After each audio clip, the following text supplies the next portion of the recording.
Hello everyone, আসসালামু আলাইকুম। কেমন আছেন সবাই? আই হোপ সবাই অনেক বেশি ভালো আছেন। আজ আপনাদের জন্য নতুন আরও একটি রেসিপি নিয়ে চলে এলাম।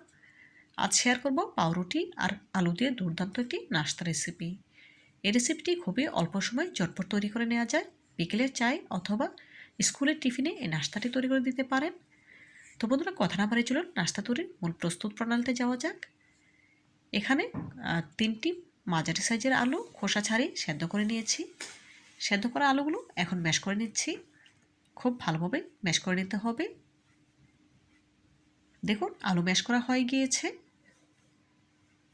এখন এর সাথে অ্যাড করে দেব একটি বড় সাইজের পেঁয়াজ কুচি, দেব 3-4টে কাঁচামরিচ কুচি, 1 চা চামচ লাল মরিচের গুঁড়া, 1 চা চামচ ভাজা জিরা গুঁড়া, স্বাদ মতো লবণ, 1 চা চামচ চাট মশলা, কিছু ধনেপাতা কুচি। এখন সবগুলো উপকরণ খুব ভালোভাবে একসাথে মিশিয়ে নিচ্ছি। বন্ধুরা, এই নাস্তাটি তৈরি করা একদম সহজ, একদম অল্প সময়ে তৈরি করা যায়। এই শীতের আর গরম গরম ঝাল ঝাল এই নাস্তাটি খেতে কিন্তু খুবই মজার হবে। আপনারা একবার হলো আমার রেসিপিটি ফলো করে এভাবে বাসায় ট্রাই করবেন, ইনশাআল্লাহ অনেক বেশি ভালো লাগবে। দেখুন, কথা বলতে বলতে মিশ্রণটি আমার রেডি হয়ে গিয়েছে। এখন সাইডে রেখে দেব। এদিকে নাস্তাটি তৈরি করার জন্য আমি 4 পিস পাউরুটি নিয়েছি। এখন এই পাউরুটি আমি 4টি স্লাইসে কেটে নেব। ব্রেড নাইফের সাহায্যে কেটে নিচ্ছি।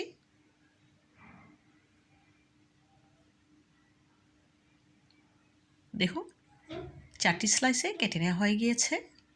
এখন আগে থেকে যে পুরটা আমি রেডি করে রেখেছিলাম সেটা দিয়ে নেব।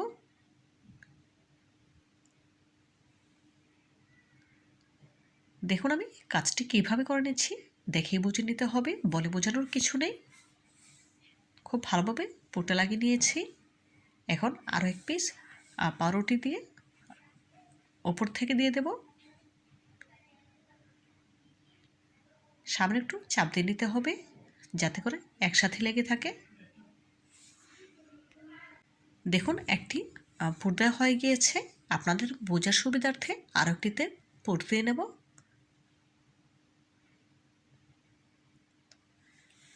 দেখুন, চামচের সাহায্যে খুব ভালোভাবে পুরটা লাগিয়ে নিচ্ছি। এভাবে করে একই প্রসেসে সবগুলোতে পুর লাগিয়ে নেব।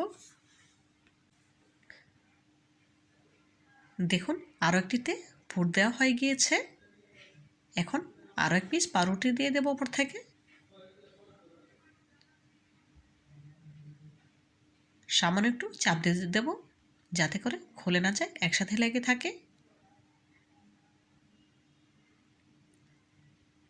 এভাবে করে একই প্রসেসে সবগুলোতে পুর দেওয়া হয়ে গিয়েছে। এখন সাইডে রেখে দিয়েছি। এদিকে একটি মিক্সিং বলে নিয়ে নিচ্ছি 1/4 কাপ ময়দা, 1/2 চা চামচ সাদা গোলমরিচের গুঁড়া, স্বাদ মতো লবণ, কিছু ধনেপাতা কুচি। এখন পরিমাণ মতো পানি দিয়ে পাতলা ব্যাটার তৈরি করে নেব। একসাথে বেশি পানি দেওয়া যাবে না, অল্প অল্প পানি দিয়ে পাতলা ব্যাটার তৈরি করে নিতে হবে। একসাথে বেশি পানি দিলে দেখা যাবে ব্যাটার অনেক বেশি পাতলা হয়ে গেছে। এখন যে পাউরুটির নাস্তাটি তৈরি করে রেখেছি সেটা ময়দার মিশ্রণে কোট করে নিচ্ছি। এখন ভেজে নেওয়ার পালা। ভেজে নেওয়ার জন্য চুলে একটি প্যানে পরিমাণ মতো সয়াবিন তেল দিয়ে দিয়েছি। আর তেলটা পুরোপুরি গরম হবার পর এক এক করে নাস্তাগুলো দিয়ে দিচ্ছি ভেজে নেওয়ার জন্য। তেলটা অবশ্যই পুরোপুরি গরম থাকতে হবে, কম গরম তেলে ছাড়া যাবে না, এতে করে নাস্তাগুলো অনেক বেশি তেল শুষে নেবে। সেজন্য তেলটা খুব ভালোভাবে গরম হবার পর নাস্তাগুলো তেলে ছেড়ে দিয়েছি। এখন উল্টে পাল্টে গোল্ডেন কালার করে নাস্তাগুলো ভেজে নেব।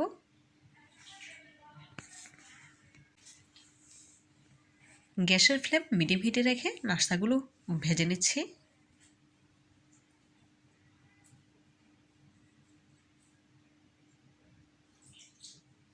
এভাবে করে কয়েকবার উল্টে পাল্টে নাস্তাগুলো গোল্ডেন ব্রাউন কালার করে ভেজে নিচ্ছি।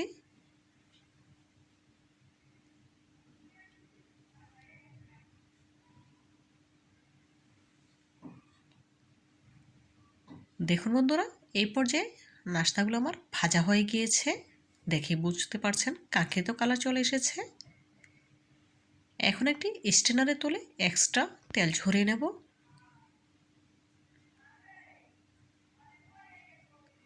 দেখুন নাস্তাগুলো স্ট্যান্ডারে তুলে নিচ্ছি। এভাবে করে একই প্রসেসে বাকি নাস্তাগুলো ভেজে নেব। এক এক করে সবগুলো নাস্তা ভেজে নিয়েছি। পাউরুটি আর আলু দিয়ে যে এত সুন্দর নাস্তা হয়, না তৈরি করলে আপনারা বুঝতেই পারবেন না। দেখুন মাশাআল্লাহ, পাউরুটি নাস্তার ফাইনাল লুক দেখতে কতটা সুন্দর এবং লোভনীয় লাগছে। এখন একটি নাস্তা ভেঙে দেখাচ্ছি। তো বন্ধুরা, আজকের মতো বিদায় নিচ্ছি। দেখা হবে নতুন কোনো দিনে নতুন কোনো রেসিপিতে। ভালো থাকবেন সবাই, আর আমার জন্য দোয়া করবেন যেন এমন আরও নতুন নতুন রেসিপি আপনাদের উপহার দিতে পারি। পরবর্তী ভিডিও দেখার আমন্ত্রণ জানিয়ে বিদায় নিচ্ছি।